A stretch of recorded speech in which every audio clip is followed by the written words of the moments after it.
1962 18 नवंबर का वो दिन जब 120 भारतीय जवानों का साथ 2000 चीनी सैनिकों पर भारी पड़ गया।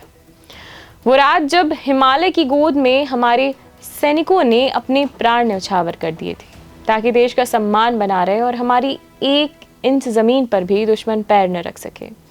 ये बात है हमारे मेजर शैतान सिंह की, ऐसे वीर योद्धा की जिनके नेतृत्व में 120 जवान 2000 चीनी सैनिकों पर भारी पड़ गए थे।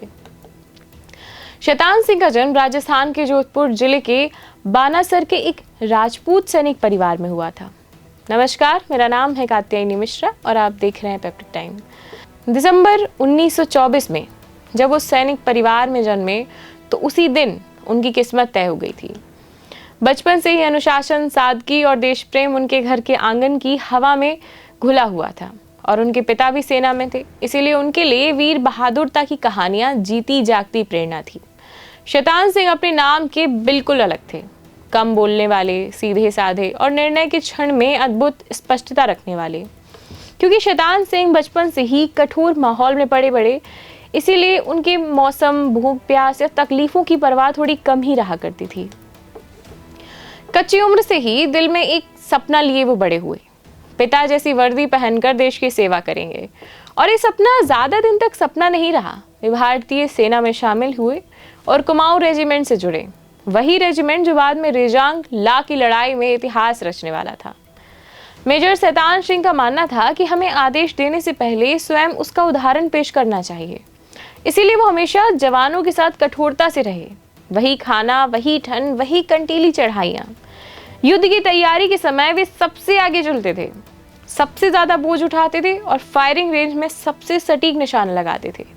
और जब भी उनका कोई भी जवान थोड़ा सा भी कमजोर पड़ने लगता था तब वे अपनी तेज आवाज में सिर्फ एक ही बात चिल्लाते थे, सीमा पर सैनिकों के लिए कमजोरी की कोई जगह नहीं होती। दुश्मन संख्या में बड़ा हो सकता है पर दिल से बड़ा नहीं हो सकता है। उनके शांत स्वभाव के पीछे दृढ़ नेतृत्व छिपा था। ना वो शोर मचाते, ना दिखावा करते, पर जब भी वो कोई फैसला लेते तो उनके साथी उसे आखिरी सत्य मानकर उनके पीछे चल पड़ते।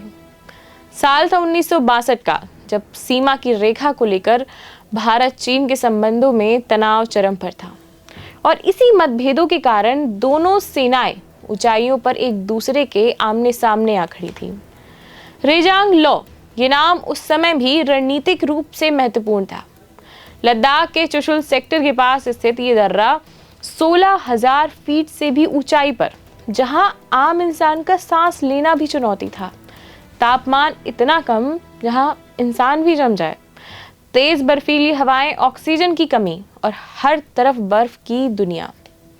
यही 13 कुमाऊं बटालियन की सी कंपनी को तैनात किया गया था, जिसके कमांडर थे मेजर शैतान सिंह।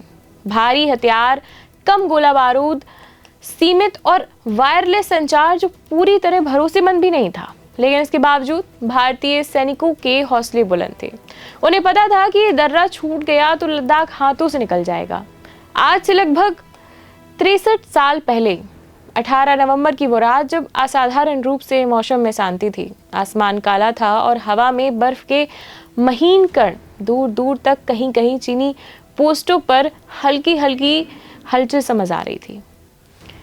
मेजर शैतान सिंह जानते थे कि ये तूफान से पहले की शांति है। उन्होंने अपने जवानों को अंतिम बार तैनाती को लेकर निर्देश दिए।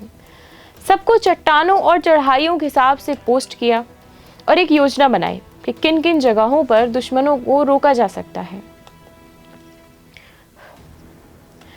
इसके बाद गोला बारूद इकट्ठा किया और फिर जब हमले की हलचल हुई तब मेजर शैतान सिंह ने अंदाजा लगाया कि चीनी सेना संख्या में उनसे लगभग 10 गुना अधिक है। उनके पास भारी मशीन गनें और उनसे ज्यादा हथियार हैं।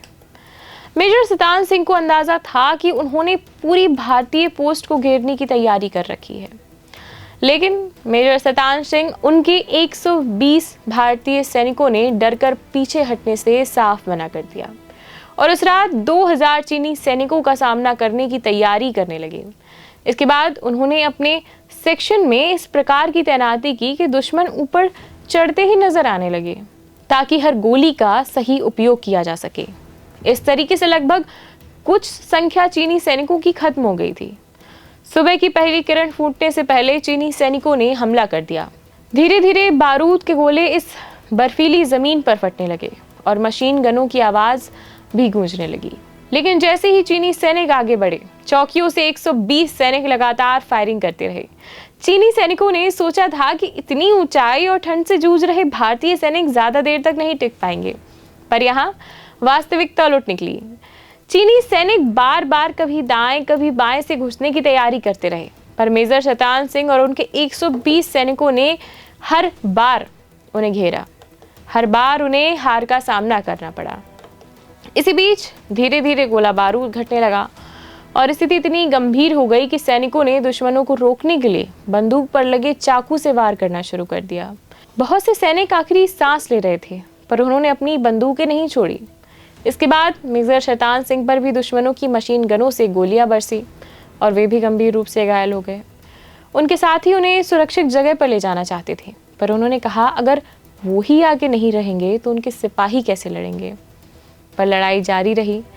धीरे धीरे एक एक कर सिपाही हिमालय की गोद में प्राण न्यौछावर करते गए और आखिरी में बर्फ से ढकी धरती पर मेजर शैतान सिंह और उनके सिपाहियों ने अपने प्राण त्याग दिए।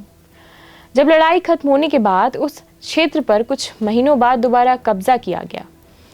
उस समय बर्फ की चादर हटाने के बाद मेजर शैतान सिंह अपनी बंदूक पकड़े उसी पोजीशन में थे जैसे कह रहे हो आज भी चीनी सैनिकों से कि अगर दम है तो भारत की जमीन पर पैर रख कर दिखाओ। और आज उन्हीं परमवीर चक्र से सम्मानित मेजर शैतान सिंह की पुण्यतिथि है और इसी देश की लड़ाई पर आने वाली है मूवी 120 बहादुर, जिसमें छतरपुर जिले के देवेंद्र अहिरबार भी दिखाई देंगे। आज के लिए इतना ही, धन्यवाद। त्योहार के इस सीजन में आई है बड़ी खुशखबरी। Peptic group proudly tie up arrangements with Indian bank. Peptic town Naugaon road Chhatarpur के न्यू एक्सटेंशन में खरीदिए अपने सपनों का घर इंडियन बैंक की मदद से। लोएस्ट इंटरेस्ट रेट और प्रोसेसिंग फीस पर पाइए हाउसिंग लोन। आज ही इन नंबरों पर कॉल करें